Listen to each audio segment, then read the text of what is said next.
Welcome to Deans Discuss, a podcast that examines how science and research at UC Davis affect our everyday lives.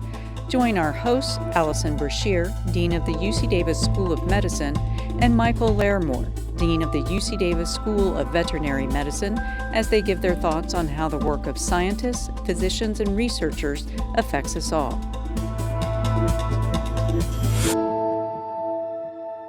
Hi there, Allison. Hi, Michael.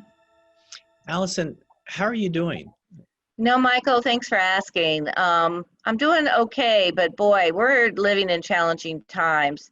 Pandemic, wildfires, there's a lot going on in the world, isn't there? Yeah, working from home, all of the stress of the economic stress that folks are under. I worry about parents with children that are worried about their kids, what's going to happen in school. So the challenges are multifold right now. And, one of the things that I think that we really need to think about is how do we take care of ourselves? What are we learning from it? What do we need to keep going forward? And, one of the things I'm looking forward to is discussing with you is, how do we as leaders respond and then how do we set the example, but also what are some things that we need to keep doing after this crisis ends, which it will end? Right, Michael. I think that's an important discussion point for today. And I really think it's important to reflect on what we've learned. Some things will never go back. For example, telemedicine will never go away. But I think as leaders, we can really take what we've learned and apply it for the long run. And, every crisis is an opportunity. I think so. And connecting with people is really critical. One thing that we've learned is when we don't have the social connections, how do we connect and how do we keep connecting, because we need that? Well, one of the things I've learned is really the value of connecting. We're on Zoom, and I think I'm probably guilty as anybody else of multitasking while on Zoom. But I think it you get really Zoom fatigue too, or did? Yeah, I'm a neurologist. I think I've discovered Zoom brain. Oh my gosh! But the value of connecting. Not only with the colleagues, like you hosted the deans for dinner the other night, but also the value of connecting with your loved ones, even if it's by phone or FaceTime, and reaching out to friends. Have you had people calling you and saying, "Are you okay?" because of the fires just from across the country? It's really interesting. Yes, I have. In fact, I had a text this morning from a friend that said, "How are you doing?" And I think they see the news, and the news tends to focus on all of the negative things, and so we're bombarded with it, and sometimes need to take a break from it, obviously. But yeah, I think people are reaching out. I really appreciate it. And Zooming, does allow us to connect with those in other states or grandchildren. We love to connect with our grandchildren, and we look forward to it. Takes up half the weekend. Well, that's terrific. So, it's another thing that's really kind of come to light is the shared experience that we're all having. So, there's that line about building an airplane in mid-flight, and all of us leaders across the country are doing that. You talk to your colleagues that are deans, I talk to my colleagues that are deans every week, and everybody is learning. And I coined a phrase early on about lead in, kind of a spin on lean in. Yeah, you should because write a book about that, Allison. I that sounds like a great book. So. Well, I'll put that on my to-do list. I'll be your agent. Yeah, there you go. I can do that. That would be perfect. We'll put Hobbs on the cover. But lead in means rising to the occasion, and I think that's what leadership's all about, is bringing people together and helping people become their greatest self. And a crisis is always an opportunity. And that's where people who are leaders can, in any part of the organization, can really see a need and fill that niche and grow. So crisis is bad, but crisis is also gives us opportunity. Yeah, I've heard the phrase to lead is situational. In other words, leaders are sometimes situational as the situation requires. It could be a staff member.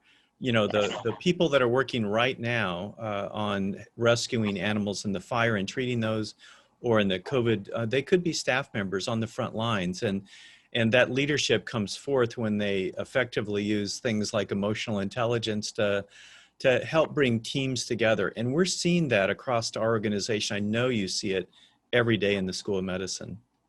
Well, one of these things about leading in was getting everybody on a phone call. And we get about 100 people on a call, and we lob issues and solve them in real time or solve them by the next phone call. And you've seen the leading that we've done with the research town halls. So we put all the smart people, 100, 200 people on, and we start solving the problems around research and COVID. And it's just fascinating to see how people jump in and just run with things. It's really gratifying. I'm getting good at following the chat on the side to see how the issues are going. I think that's true. Once people are focused and they're brainstorming on an issue, one of the things that Zooming and connecting like this has helped is to get a lot of different opinions around, when we go after it. It's a little hard on Zoom. Sometimes people don't answer a question. They're a little bit shy. But between chat and getting people together more frequently, that's probably one of the positives we need to take away from this in anything. We have a crisis management team that, we formed, and we talk about everything from physical facilities to, how are the students doing? And, one of the things that brings out is, how do we continue to connect in our organizations, which are, pretty complex between hospitals and, classrooms and other sites. We need to do this more often. Yes, I think it's just really given us an opportunity. I have one of my friends has a theory that actually in some ways Zoom lets people participate in ways that they wouldn't have participated when it was an in-person meeting. Yeah. And that perhaps Zoom is a little bit more inclusive because, they can participate by chat, they can participate by, raising their hand or being called on, and spoke what about those reactions. Have you done those reactions where the hand pops up and I go nuts on that sometimes. Well, I'm still trying to figure out how to put the glasses on like you were doing the other day. Okay. Yeah. All right. But one thing I'm really worried about is I'm worried about our staff. I'm worried about the faculty and the residents, but I'm really worried about the people who, life is connections and interpersonal relationships. And I think it's really challenging for staff who are in their home, trying to work 24/7, looking into a computer. And then I think in the background, we've got pandemic, wildfires, a recession, and all this politics in the air. And, boy. What are some of the ways you've reached out to staff? I mean, what are some engaging ways? I know the other day that we toured the hospital and just the personal connections, even behind a face mask, just going around and asking them how they're doing, visiting them, telling them thank you, as much as often listening to their stories. And I think we need to do much more of that. I think it brings out in a crisis opportunities for that, to listen to their stories as well. I think that's a great point. Nothing beats personal interaction. So I've tried to really be clear with our staff about email. It sounds simple, but I do my best not to send emails over the weekend, and I actually have just tried very hard to, when I send them, is to go in and change so it's delivered on Monday morning. And so I'm very honest. I said I send them for delivery on Monday at 7 or 7:30, and then so they're not surprised if they get a barrage. But otherwise, I realize that people are being obligated to have these ongoing conversations on Saturday and Sunday, and people really need a break. I mean, we're a 24/7 society right now, but we're 24/7 in the middle of all this chaos. And I just worry about people feeling obligated to be constantly online in the background of the Zoom world. And, We don't yeah, walk to meetings anymore. yeah, and you're getting some physical activity and exercising. I know I've been trying to break away, go up on. I try to do it in the mornings, but try to work out on my pre-core.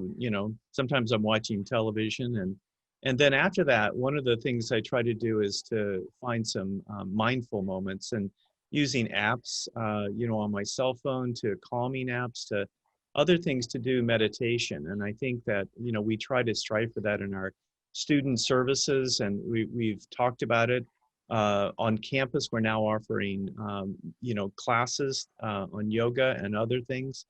What do you do, Allison, to work off that abundant energy that you have? Well, today I watched our podcast while I was doing my rowing machine. But I've actually really been purposeful about reaching out to friends across the country. And I have friends now that are calling me on the weekend and talking. And that, I think, really keeps you grounded on what is important in life. And, life goes on amongst the pandemic, and making sure that you keep contact with people, I think, is so important, particularly someone like me who's moved across the country in the middle of all this. So, it's so valuable to have friends like you, Michael. And I think it's so valuable to make sure that our staff stay supported and connected, and that we think about, what's important in life. I know you've been doing that, and it's taught me a lot. One thing that really helped me, I was thinking about this the other day, is I used to run marathons, and I've run 7 marathons in my life. And part of running a marathon is mental. In fact, one of my favorite quotes is Steve Prefontaine. It's all about the heart and the guts, but it's also about the ability to sort of frame it as that we're not going to be over in just a few days or a few weeks, but this is a marathon. And to try to pace ourselves, as you mentioned, with mindfulness and exercise, and realize that this soon will be gone, but it's going to take a while, and we need to pace ourselves in multiple different ways to look for the future. And it's hard when you're in the middle of a crisis, but with all these things you mentioned, and the kind of things that are supportive within your school and our school, I think what I'd like to leave people with the message that it's a marathon, but we do see a finish line coming up. Well, it's great being in this marathon together with you, Michael, and it's great. This has been a great conversation, and I look forward to our next chat. I do too. Thank you so much, Allison. Talk to you later.